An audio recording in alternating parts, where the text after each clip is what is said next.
Welcome to the VRCade Podcast, a podcast by arcades for arcades. Today we have Chris from the Realm VR in Wanaka. How are you today, Chris? Good morning or good evening. Hi, well, I'm doing well.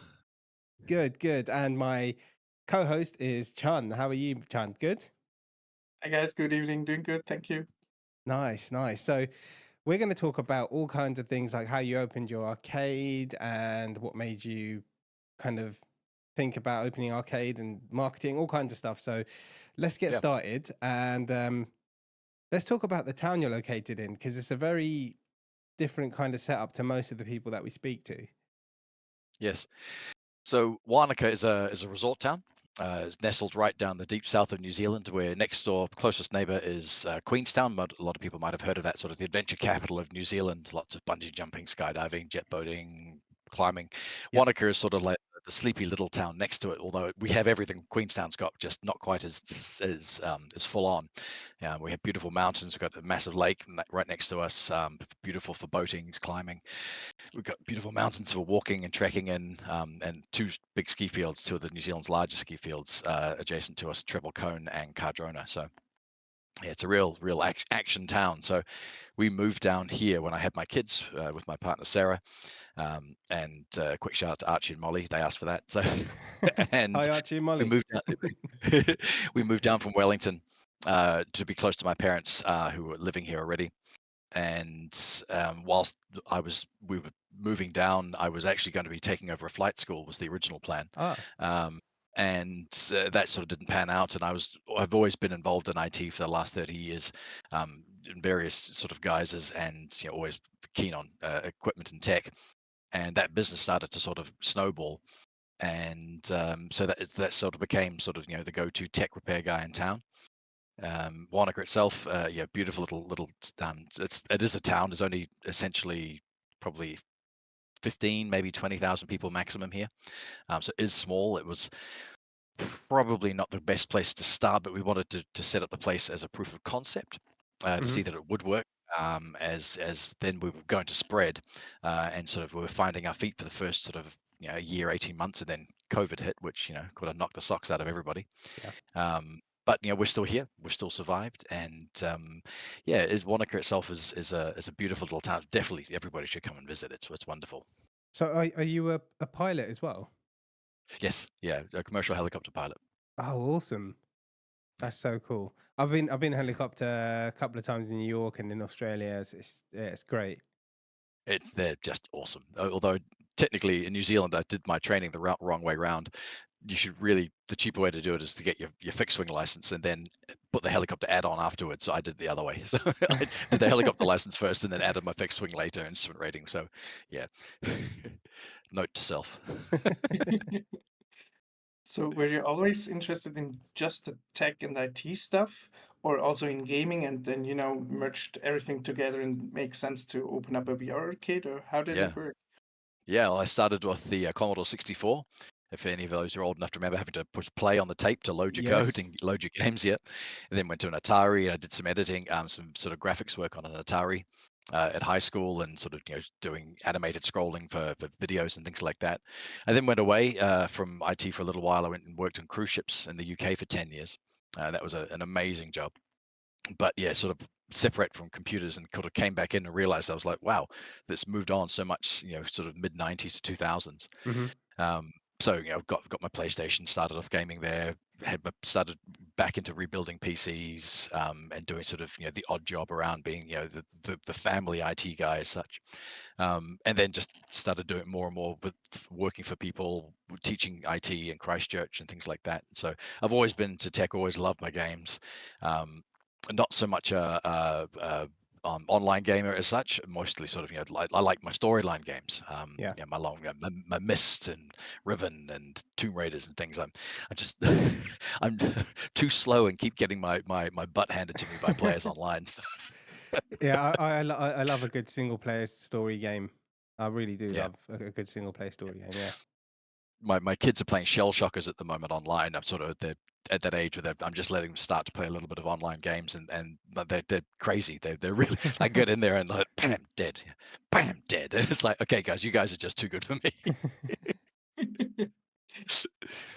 And how about the VR games then? Are your kids also playing the VR games? Do you play it together? How did you get Yeah. into that kind of gaming? Yeah, so VR, my very first experience of VR was actually in the Trocadero Centre in London, and the Piccadilly area that was downstairs. They had this wonderful big sort of shopping entertainment area, and down at the bottom they had this VR setup. That was in 1993, I think.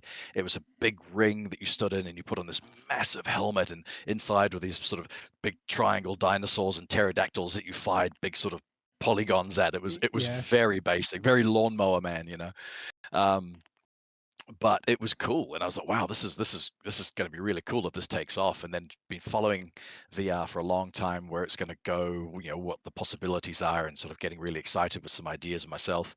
I saw the cat company on Kickstarter, and so I backed them, invested some money in there to sort of say this is the one. This is what it's going to be. So yeah, and myself, yeah, I'm playing like Lone Echo, The Wanderer, um, uh, Half-Life Alex, things like that. I'm just loving those really long form games. So Yeah. They are pretty rare though, right? At the moment. at the moment, yeah, I'm just trying to I'm trying to think of books and stories that could be developed into, long-term goals. Sort of, might jumping ahead to a question there, but long-term goal, we'd love to set up a, development studio down here too, and have, because we've got lots of, good kids, good Mhm. ideas coming out of schools. We've got obviously some really great people at Weta, and there's some really good talent around. So we'd love to sort of, we have a film studio hopefully being built here in Wanaka shortly. So hopefully there'll be a tech division, a VR, and a gaming development session there. So hopefully, long-term plans, we'll start that up down here. So That sounds really exciting. yeah. Yeah, the kids, as to answer John's question, the kids, they're only 10, so they're little young to do too much VR. They do a Yeah. little bit of Beat Saber on my Quest, 3, but just for short periods. But yeah, I don't really let them play too long. So That makes sense. And what drove you into, wanting to open a VR arcade? Was it the experiences back in the 90s? Was it just you're a tech savvy guy? it was, I think, a amalgamation of everything. We used to have just the repair. I have another business, a computer repair shop, and that was sort of what was paying the bills and rolling along. And we were upstairs in the mall that we're currently in at the moment. And this venue down here used to be a video store. And of course, with streaming services running amok, the videos just sort of started to die out, and so it was closing down. And sort of everything just sort of lined up. There's sort of Ready Player One, the movie came out. Hmm. The cat equipment developed into this generation of infinity platforms, as we call them, or omnidirectional treadmills as they call them, but infinity platform sounds better. The space became available. Business was doing well. I had a little bit of cash in the house, so we thought, right, let's do it. Let's go for broke. And then the RTX 2080 chip graphics cards came out. Hmm. So we became very unpopular in New Zealand for that year, because we basically took every single allotment that all of the IT shops had. We took 11 of the cards at Christmas time. So yeah, we weren't very popular. Well, they had to come to you to experience it, right? So Yeah, exactly. So yeah, that was the sort of the founding. All of those things lined up: the space, the tech, the timing, and I had a business partner who was, who was pretty keen on it as well. And it seemed like the right time to invest and try and start something new, and see if we could sort of catch the train as it was rolling by, and roll with it. So yeah, yeah. Yeah. Is that something you always thought of doing, having your own arcade in general, or was it? I sort of joke that as you get older, you want big toys, Yeah, and I had always wanted to. I always loved. I can't think how many hours I used to spend in video spacey arcades when I was a kid. The old coin machines, yeah, and the Daytona racing car, and Dragon's Lair, and all those sorts of great old arcade games. And I spent hours in those sorts of places, and I always thought it was really cool to sort of have something new, but also bring the technology, show people what was available, what was, where we were going with technology. And had all sorts of ideas about developing for real estate, walkthroughs of houses, search and rescue, using this equipment for training, using the Tesla suit from that company with the 10 sensors to weigh you down and give you hot and cold for firefighting, and all sorts of things. So yeah, lots and lots of ideas coming out, but just not enough time or money to yeah. really. yet, but that long-term goals, and we're still working on some of them. So So a helicopter wasn't a big enough toy for you. yeah, it was pretty big. On the sad note, a couple of friends of mine, good friends, very, very highly skilled pilots, had accidents and died in the Oh, last few sorry to hear years. that. And I sort of thought, well, I've got a family. I'm less likely to Mm, die from a five volt USB charge than in a helicopter. yeah, And whilst not being defeatist, I thought just sideline that for a while. And yeah, just put it to the side, and just look after the family for a little while, make sure I'm there. yeah. Yeah. Then let's talk about the location. You mentioned that that before you were there, that there was a movie studio, something like that. So hopefully, yeah, Silverlight started building a production studio just between here and the airport, and will eventually be.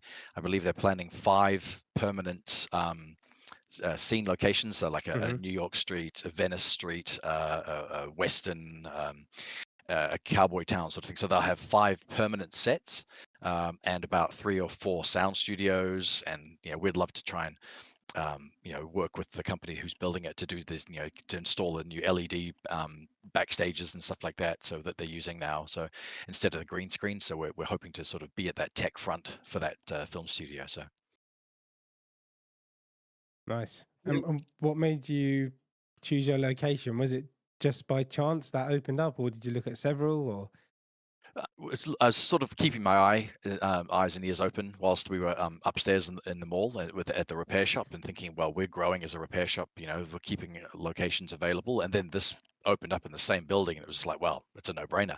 yeah, So, and it's right in the center of town, lots and lots of foot traffic. We're down the back of the mall, which is a little bit bad, but I figured that VR was a location destination sort of event. It's not sort of thing you wandering around the streets and go, oh, maybe I'll just do some VR today. You sort of, if you want to do it, you look for it, or people your walking traffic is important too, hmm, and a shop front would be great, but there's an extra cost to the rent on a shop front sort of venue. So where we are is good. We have a lot of traffic with some of the other businesses coming through. There's a sushi bar here. There's lots of accountants and things upstairs, and tattoo artists upstairs. So there's lots of other good businesses which have a lot of foot traffic coming through.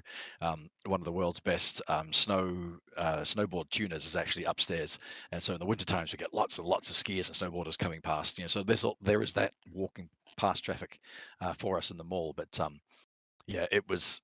I think the landlord was quite happy for us to be in here too, because we took over the whole space. hmm, It's a big space, 220 squares, and it's a very difficult space for them to rent, because it's down the back. So having something that people want to come to was good for them. So yeah. And I'm not sure if you touched on that, but since when are you opened so we on your? built, bought the equipment mid 2018. We took a month to build the design, the venue, and then we opened up soft opening in November 2018, and basically open for business, going guns blazing on just January 10th, 2019. So we did sort of soft opening, testing how things worked, over Christmas break. So So you didn't have a long period to set up for the grand opening then, basically. one of my biggest problems is I'm very time poor. I've got lots and lots of things on the go, the repair shop, and organizing, designing this place. I didn't give it the marketing. I never have managed to give it the marketing I really want to do. Um, I'm also the requirement to keep up with doing posts every day and socials and pictures, and all this new social media stuff. It's very time consuming, and I just don't have time, which is Yeah. ridiculous, because I know you spend money to make money, but I'm doing 16 hours a day with the computer repair shop as well, so it's not a lot of hours left. Would you change anything now that you're thinking of how it happened and how fast everything just Yeah, went by? have a better marketing plan, have a set out plan in place. Probably spend quite a chunk of budget on getting a professionals to do a plan and roll with it for you. Um, One of the other things too is we've negotiated or spoken to several marketing companies over the years, but I found that if you're doing it yourself, you're more involved and it's more organic. It's more truthful. Whereas a company coming in and just having pictures and just posting randomly, it doesn't feel like it's us. And if you look at our reviews, you'll see that everybody says how passionate the staff are and how much we really love this place. And that's because it is, we love it, and it's us doing everything here. And I've had quite a lot of young sort of teenage staff, and young people who are pretty good at the social stuff, so they've managed to work here and do the social stuff for me along the way, so that sort of relied on them to do it. But again, trying to drive young people sometimes, you need to keep them occupied, and invested in things, and sometimes that takes a lot of effort too. So Yeah. Yeah, it's not easy doing all the social media stuff. Like you said, it's so time consuming, and even for me to like make shorts and TikToks and all that kind of stuff, it's really short content, but it still just takes time, doesn't it? So yeah.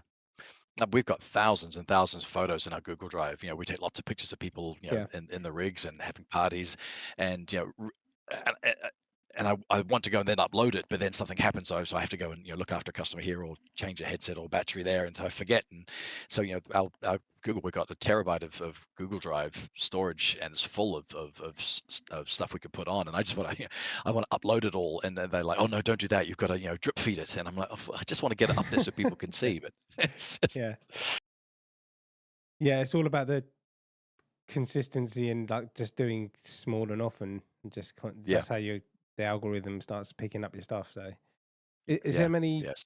employees that you have there? How many people work there? So when we first started, we started with six full-time game masters, Hmm.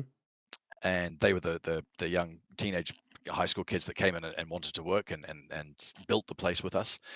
And so they hung around, and I had split shifts, and so we were open 12 hours 7 days a week, so we're open from 10 till 10. um, that was probably too much. And so we played with the opening hours throughout the first year, and eventually we found the sweet spot was 7 till 10. Sorry, 3 o'clock in the afternoon till 10 o'clock at night. And then even Thursday, Friday, Saturdays, those were the key sort of late night times. And then the rest of the times were so just we were open anyway because the fix it repair shop was open. So there was myself and my colleague here doing the repair stuff, but we would come in and do the VR stuff if people walked through the door. So it sort of made sense. But unfortunately, the first year I had too many staff on for too many hours, and they just most of the time sat around twiddling their thumbs, which wasn't great. Yeah. So that would be another thing I would probably do, is not have too many staff, but have enough. But it's hard because you want to have people that you can rely on and call upon, but then you don't want to leave them out if there isn't the work. But I would probably have less staff starting and shorter hours with a bigger marketing campaign would be Hmm. my if I was to do it all again. So Yeah, and I think that's a big difference between the franchises that exist in the whole VR market or arcade market thing and the local VR arcades. That usually franchises have a lot of employees that are just waiting for the customers to come in and to offer yeah, some games. And for the local VR arcades, usually, as you mentioned, it is not really in their budget to have these kind of employees sitting around 24/7 and just waiting for the customers. yeah. And that's really interesting. And I mean, Um, with oh, sorry. just go ahead. Sorry. Yeah, with Wanaka too, with only 20,000 people, it's a very small population. We have maybe 10 or 15,000 tourists coming through, but of course with COVID that just Yeah. disappeared, so that was tricky. But if we were in Auckland, we have ideas of possibly opening up a branch in Auckland. We'll try and get it on the viaduct or somewhere on the main high street. And there's 1.5 million people in Auckland, so that's a much better, even if just 1% of them walking past the door is going to be better than all of Wanaka coming to see us. So it's a location thing there too. But eh, also I guess with the franchises, there's the advantage of one franchise is doing well, so it can help offset some of the costs for others and things like that. Whereas we're just a solo venture. So Has the business fully recovered from the COVID, from the pandemic period?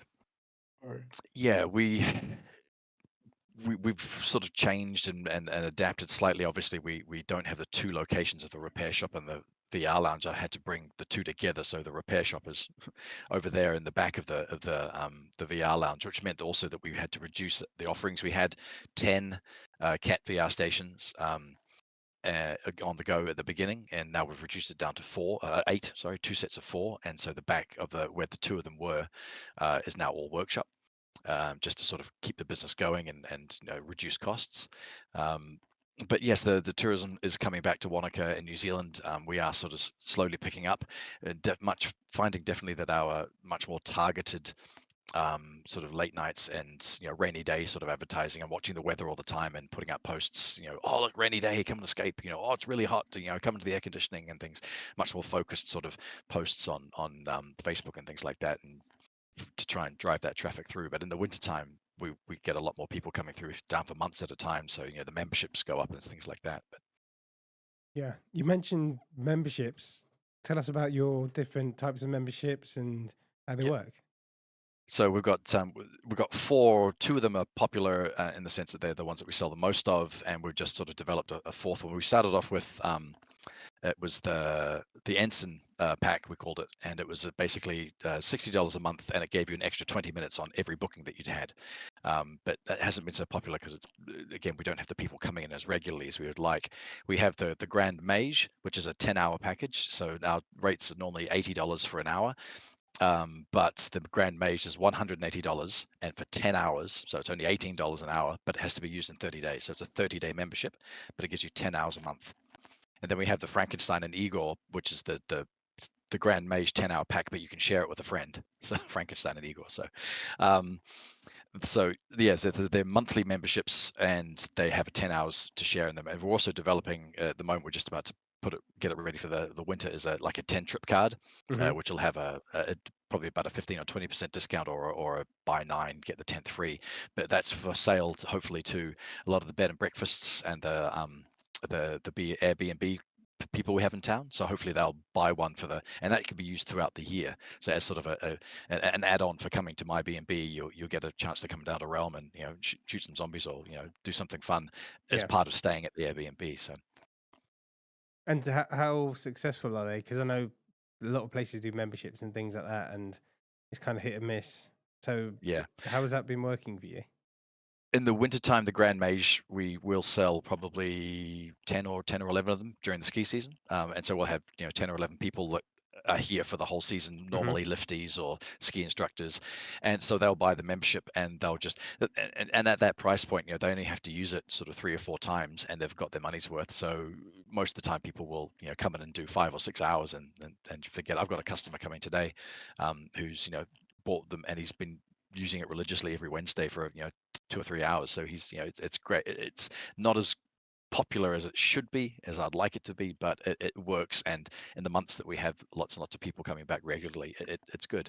But I certainly wouldn't say it's our prime income, but it's a good thing to have. So yeah, that definitely, like some kind of loyalty program and memberships.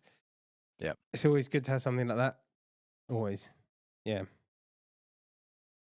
Yeah. And you also mentioned that you're planning for the winter, and that's maybe a little bit weird for us because the summer is just around the corner for us.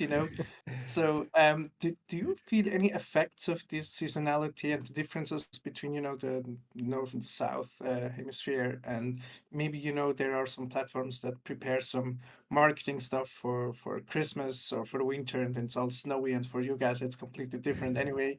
So, yeah, maybe you can I share something with us.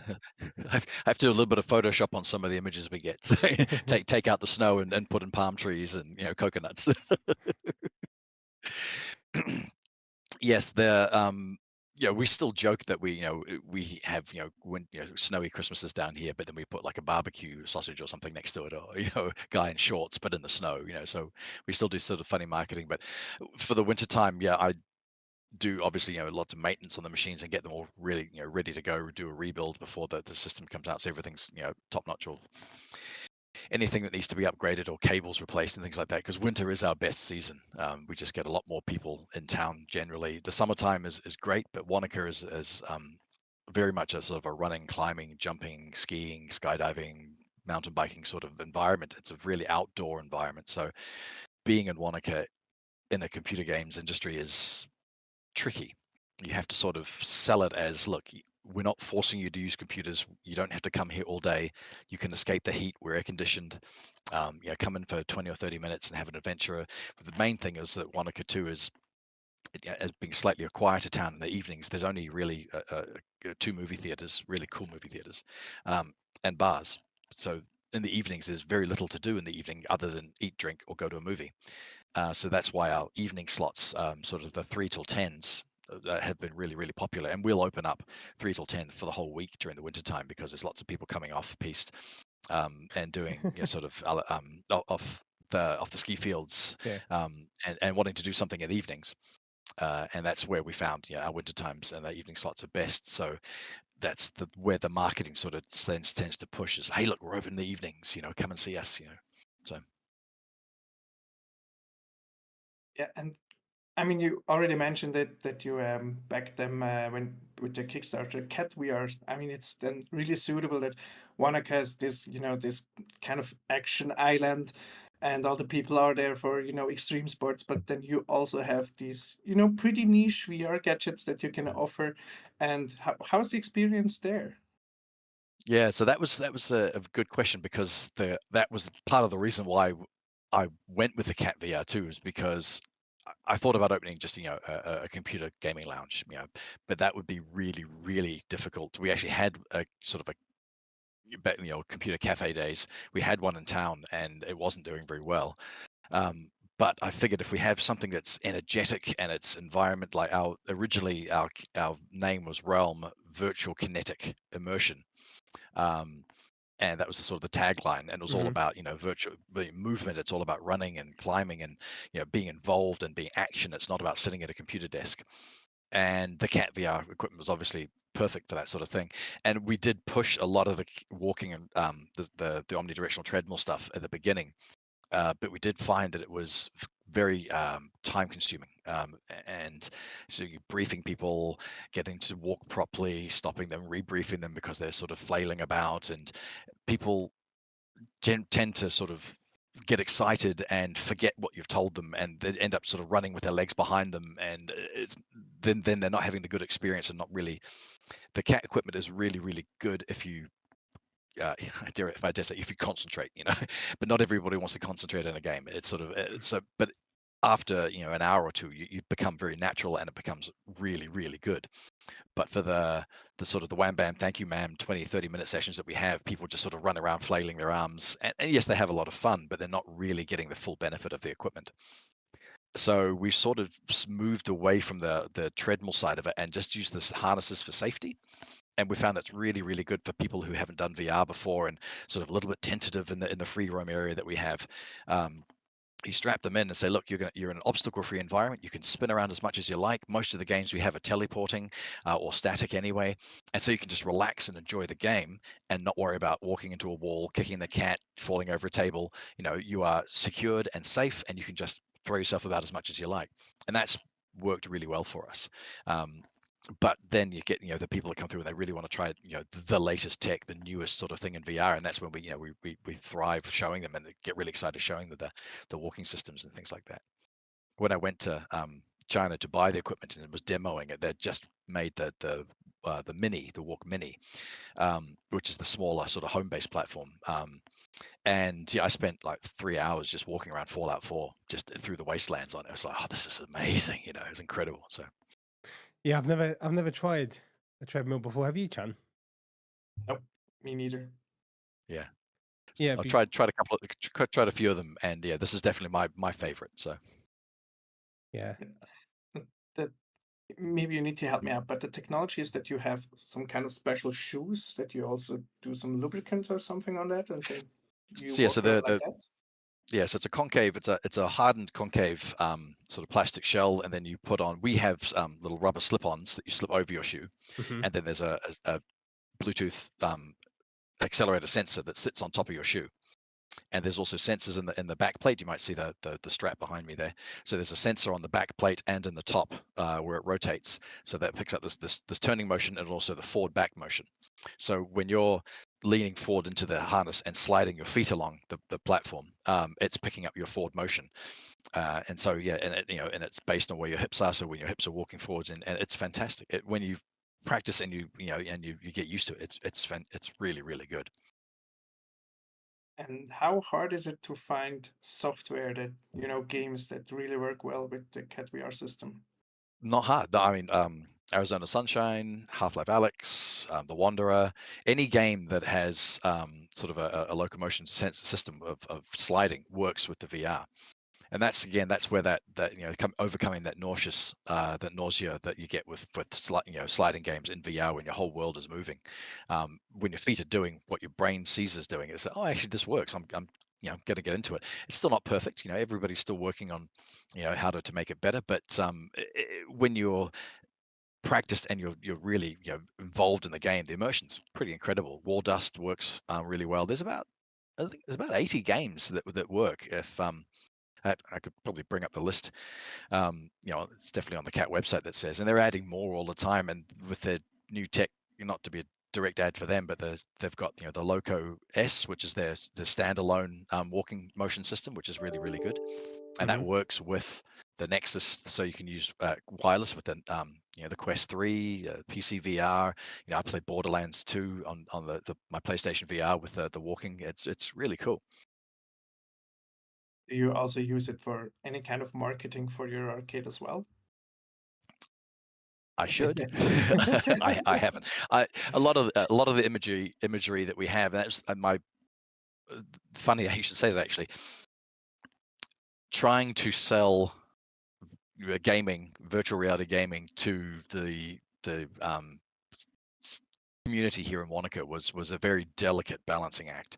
And unfortunately, all of the imagery that I got from Cat when I was doing all guys with guns, full SWAT gear and guns and shooting and zombies. I was like, guys, can you send me some stuff of people just walking around, non-violence, just walking, but showing the platform, but not actually shooting things. And it took me probably 2 or 3 months. And they did. They sent me up the whole media pack eventually of really good stuff. But it was hard to sort of say to people, yes, we want it for running and shooting games, and yes, we want it for zombies, but we also want it to be fitness or or for relaxation, or just experiencing walking on another planet or something. It doesn't have to be all guns and stuff like that. So, and that's where I've really loved VRilliant with the Blush Rush and things. You're finding non-violent. I know they're shooting, but they're Nerf guns, but non-violent games for families, but also take full advantage of the VR, because I love zombies, but there's a lot of zombie games out there, Yeah. and so finding stuff that everybody can have a go. Like Loco Dojo is another great VR family game. It's really great. So Yeah. With the Cat VR, how often do you kind of have to maintain it? Like, is there every week you've got to do certain things like lubricate it and test different things and every month the main pillar that has a spring on it that holds the harness, I give that a lubricate once a week. It depends if it's busy. In the yeah. winter time, people come in with the fine grit off the mountains on their boots and stuff like that, so every day I give it a sweep, but every couple of days I give it you can oil a platform to make it more slippery. The nylons, I've only replaced the nylons once on the shoes in the last 5 years, so they're pretty good as long as they don't get stone or grit on them, and then they wear out quite quickly. But it's a weekly maintenance thing. It's not much, mostly just a little hoover over with the vacuum cleaner when you're doing the venue, and you can pledge or oil just to keep the platform looking slick. But the most expensive and the time consuming thing is changing the 3-in-1 cable for the HTC Vives. Yeah. Because you can spin around a whole ton of times, but eventually they'll and then you start getting the speckles in the headset and things like that, and so you have to replace it, and that's because it's routed up around through the system. It's you've got to take everything out and feed it through, and I've got it down to a fine art of about 30 minutes now, but it used to Yeah. take an hour and a half. Wow. Lots of tears and Yeah, I'm in a group of like VR content creators, and someone was giving one away recently, but I just haven't Okay. got room for it. I really did want it, but it's just getting the room for it. I Yeah. definitely So need. Gone. the new mini, so the new mini and the C and the C2 are a much smaller footprint, and they're really good platforms. They're really good. Yeah, I've got to try one out. I need to find an arcade near me that does it. We just briefly touched on the topic of the HMDs, the headsets. Do you just use the Vive Pros? Do you have some kind of other headsets as well? Have you used them from the beginning? Yeah, so we use Vive Pros from the beginning. Just recently, we brought in because we've expanded the over there. That's the room scale area over there for escape rooms. We're doing a lot more escape rooms now. Hmm. Ubisoft, RVI, and a lot of the sort of the standalone, the light Lightstorm. We do Kronos is really really good too, and a lot of the other ones. We use Synthesis VR Yeah, for our licensing, but because we needed an extra couple of headsets, another VR vendor on the group on Facebook was selling some headsets, so we got two indexes as well. So nice. we've got Vive Pros everywhere and two indexes in the free roam area over there. So And they're also quite similar, I think, with the setup, right? The Vive yes, Pros yeah, and the Valve Index. Maybe you can even use the same cables. I'm not sure, but that would of no, course be no, nice. the index is different. But I mean the computers are the same, the length of cables the same, Sure. pretty much everything is that. We don't use the knuckles for our customers. We keep those for ourselves.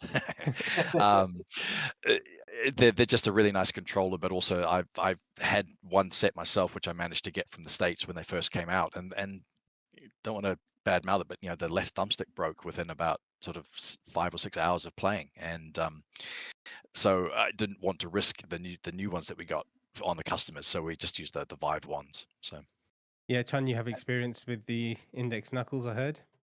How many Oh yeah. pairs have you been through?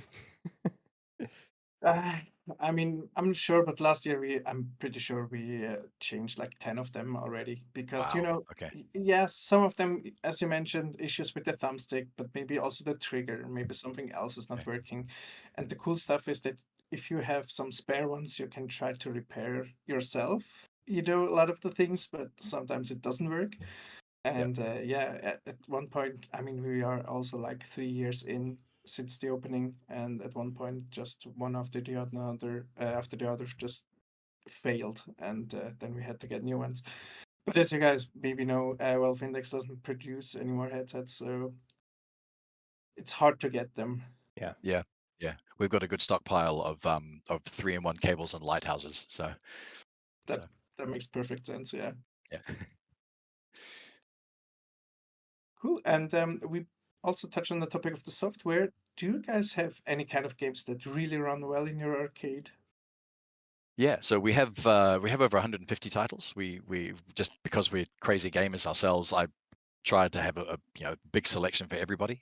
So we have over 150 games. I've upgraded all of my systems recently to from 1 terabyte data drives to 2 terabytes, and I'm probably going to go up to 4 soon because I just like games, more games. um, some people come in and say, "Oh, yeah, that you've got too many," and I said, "Yes, but tomorrow somebody's going to come in and they're going to want to do this game that nobody else has asked for," and Yeah. and everybody was, so I like to be able to say, "Look, I've got the massive library. Let's come and try them out." Um, so we've got sort of a core 5 or 6 that everybody goes crazy for. Propagation series, uh, Rotten Apple, and Plush Rush. Plush Rush we push like crazy because it's just so fun and makes us smile. Skyfront is a really big one we finish with. Elven Assassin is really really popular. And then the escape rooms, the Ubisoft escape rooms and the RV escape rooms. Alice is crazy. People love Ubisoft. Dagger in Time. I played through the new one, Jumpers, from Ubisoft the other day. It was really good, quite hard but good. Um, what else? There's Job Simulator for the kids, Yeah. Just in Time Incorporated. Those sort of the core Clash of Chefs, sort of the core fun ones that people like to play. Really like Everest as well, the Everest Hmm. experience. And also had some problems with it initially. Overview is really great for the older people that come in and I just sit them down in the room scale and they just sit on a chair and just travel through the universe.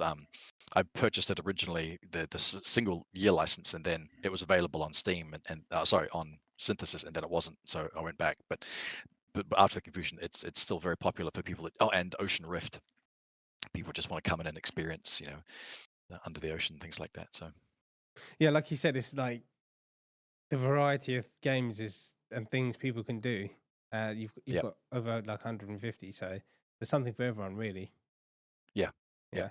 Yeah. And we got my customer who's coming in today, who's played for nearly he's playing through Seeking Dawn, so he's loving Seeking Dawn. So I'm gonna, when if he finishes in time, I'm gonna put him onto the Wanderer next and see, because he's here for a long time. He's got the membership, so Yeah, Wanderer's a great game. I didn't finish it. I played it. I streamed it a couple of times, but it's at that point where it's so long ago. I'll probably have to start again because there's all bits and well, pieces where you forget where you put stuff, right? For the puzzles. yeah, they're just about to release the updated Y- version. So Yeah, yeah, yeah, yeah. I've forgotten what it's called, but yeah, Fragments of Fate, I think it's called. Yeah, yeah, yeah, yeah. Go Kiwi Studio. it's one of the best games out there, Yeah, and yeah, especially if you like your single player stuff. yeah. And just just the environment, the interactions, and Yeah, the story plot line. It's really clever. So yeah, the puzzles great as well. Great puzzles. yeah, yeah. So for your new customers, you have a huge library. How are you helping them out to find something that really suits them and that they want to play?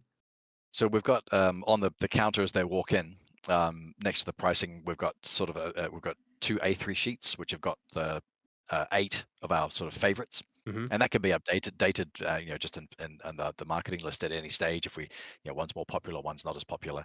I have a game of the week poster on the door, so we have a game of the week, and you get an extra 10 minutes if you play that game Oh, for free. nice. So that's sort of pushing people there. It's been Plush Rush for the last month. I just love it.